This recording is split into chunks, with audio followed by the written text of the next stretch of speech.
I see you hopping through the snow. Come and join my fire, little Fay.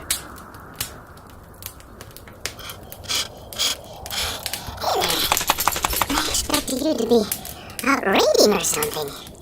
Not sitting alone up here in the mountains. Well, now is not a time for raiding, little one. It's almost Drakmas. Drakmas? I think I remember the humans talking about something like that. Yes, it's a holiday for my world and yours. It's a wonderful time where gifts are exchanged and many a song is sung.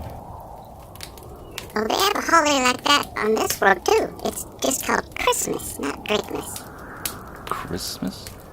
Well, I'm sure it's much the same. There are, of course, no drakes here. I mean, you really can't have a drake holiday without them. Well, since I ran all the way up here, why don't you tell me about it? Fair enough. The story of Drakmas goes back many generations. It was a time when kings would show off their wealth to the masses as well as to other kings, and much merriment was had by all.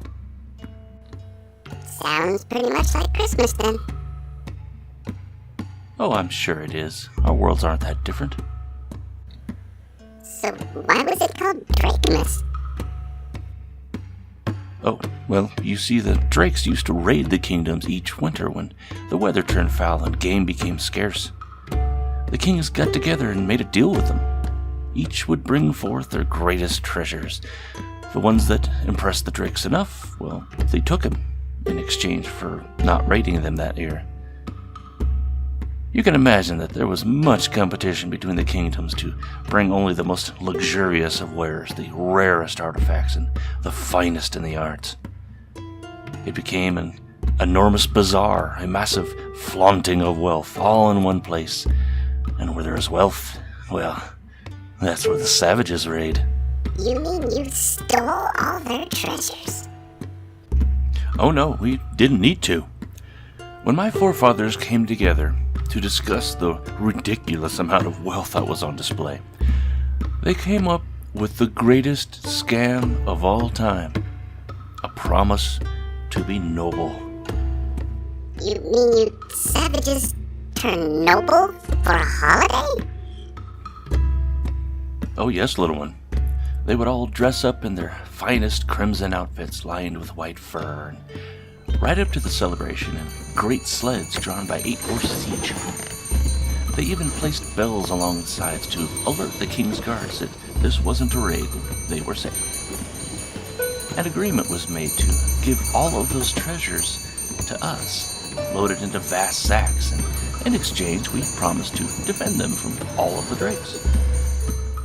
Why would they do that? Surely you couldn't fight off an entire army of half-dragons.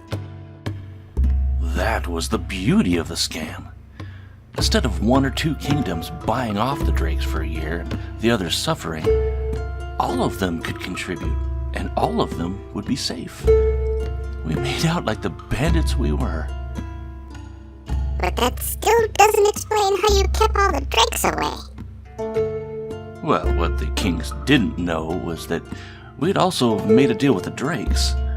You see, they still got their choice of whatever treasure we had, whatever treasure they wanted, and we got everything else. As far as the kings were concerned, they were safe for another year. They loved us. Sometimes we would even make and give away little gifts and knickknacks for their children, all packaged in boxes and expensive colorful parchment to sway the next generation into giving us what we want every year. It was a very festive time. I'm sure it was for you. I suppose I shouldn't have expected your kind to really be noble or kind. We saved many lives, little one. Is that not noble? If you say so. Oh, look. It's beginning to snow. Merry Drakmas, P. Merry Drakmas, you crazy barbarian. And to all the savage horde.